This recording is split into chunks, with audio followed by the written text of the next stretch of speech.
Hey, once again, and welcome back to our Best of the Year 2015 awards. This one is Best Music of the Year. So, yeah. First off, before we get to real music, you know, like artistry and all of that, I figure it's only fair to do Best Game Soundtrack of the Year. So the only ones who really got to pick shit were myself, Di, and Teenan. Guess Goku couldn't really think of one, but Di's pick was Hotline Miami 2: Wrong Number.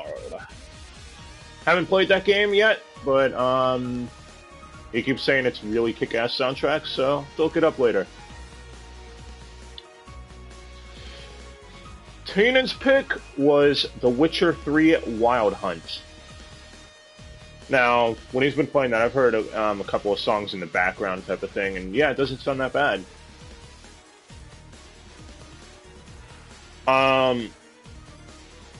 My pick would have to probably be Blaze Blue Chrono Phantasma Extend. I know it feels like a cop-out of it being a re-release, but I can't really help it. Every song on that soundtrack is really kick-ass. And yeah, even the new songs they added in the Extended Edition are really fucking awesome. So check it out. Look up the Blaze Blue OST. Look up any of those OSTs. It's all pretty decent. Next, though, moving on to real artists in the musical world. Of course, I was the only one who actually picked anything in this category, so like I said, this is all opinionated. If you disagree, then leave a comment below. First off, Best Single of the Year, with a few honorable mentions. First honorable mention would go to Bullet for My Valentine's No Way Out. Now, if you've been following this group as long as I have, then you know their last album, Temper Temper, from 2013, wasn't really that good. It was, to put it bluntly, it was shit. I didn't hate it as much as most people, however, I can understand the hatred towards it. I can appreciate, though, you know, a style change, and I understood what they were trying to go for, but yeah, it was by far the worst album. So when No Way Out came out, it was actually crucial that they managed to capture back the essence of what they had lost, and I feel they did with that song. And it really helped build the hype for their album. Now, was their album that good? Well, go check it out for yourself and find out. Moving on, though, another good single was Black Tide's Angel in the Dark. This was from their newest album that just came out this year after a 5-year hiatus, and it was worth the wait. That song is really fucking awesome. If you haven't heard it, look it up. And last runner-up, we have Escape the Fates' Remember Every Scar. This is another decent song, in my opinion. Again, if you're an Escape the Fate fan, chances are you'll be really mixed on opinions on the song, but I personally really enjoyed it. And now for my pick of Single of the Year, it would have to be Avantasia's Mystery of a Blood Red Rose, which honestly just came out earlier this month, and it's really beautifully written song. So, moving on from that, we have Best Album of the Year. And this one is a bit difficult because we've actually had a lot of decent ones throughout this year, so I guess I'll discuss some of the ones that are actually really good before I give my ultimate decision. First off, All That Remains, The Order of Things. Now, I've been a fan of All That Remains since roughly 2008 and have loved their music. Even their 2012 album that everyone fucking hated, I seem to enjoy a little bit. So, Going into this album, I didn't have any doubts it was going to be good, but honestly, this might be my favorite album of theirs.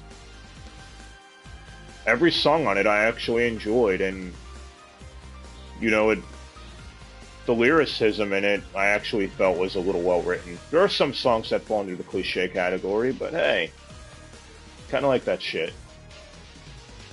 Moving on from that, we have Nightwish, Shudder Before the Beautiful. If you're a fan of symphonic metal, you have to check this album out. It is kick-ass. Seriously, this album is fucking amazing. Nightwish has always been a really kick-ass symphonic metal group, and this album really cements it, that they are awesome. The next album would be Black Tide's Chasing Shadows. Black Tide is a band where you can see a lot of classic rock influences in them, but you can also see some modern day influences as well, such as Avenged Sevenfold and stuff like that. And this album does not disappoint. They took the blending of their heavier album, Light From Above, with the melodies of their second album, Post Mortem, and merged them into one, and it actually worked out really well. It's a nice blend, and honestly, every song on the album is pretty good. Now, you can't talk about Best Album of the Year without mentioning Slayer's Repentless. If you're a fan of Slayer, this is another excellent album, another great entry into what they've been doing. So, yeah, go check that one out too. Not really much to say about it. If you love Slayer, you'll love that album. That's all there is. They didn't really change their style. And I guess one more honorable mention I should really make is Five Finger Death Punch, Got Your Six, and yeah, I know a lot of people are mixed about it, but here's my reason why before you shoot me in the face. The reason why is because in this album, there are several songs that show potential of them actually drifting away from the repetition and trying something different. And for that, you know, it's actually an important hallmark for the band. And personally, I did think some of the songs were decent, so there you go.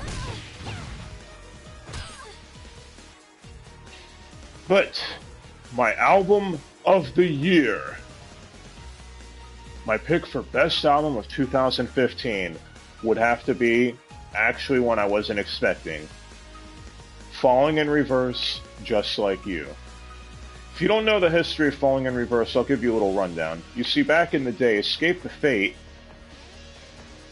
had, their lead vocalist was named Ronnie Radke, and apparently some legal crap went down with him or something, so he was forced to leave the band, and he formed his own group, Falling in Reverse, and they came out with their first album in 2011. And yeah, they've been going through ups and downs since. I love their first album. I wasn't a big fan of their second album, and honestly, their second album, if anyone hasn't heard it, they tried mixing rap with metal core, and it, I don't know, it didn't blend well in my opinion. So my hopes weren't very high for this album, and going into it, when they went back to their old style, it was great. Every song on this album could be a single, in my humble opinion, and even the deluxe album, which adds 2 extra songs, those 2 songs could be their own singles. It's a really kick-ass album, and a must-buy for anyone who's a fan of metal or rock in general.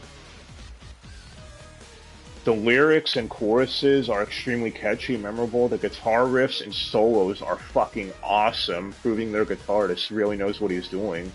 And overall, it's a fun album.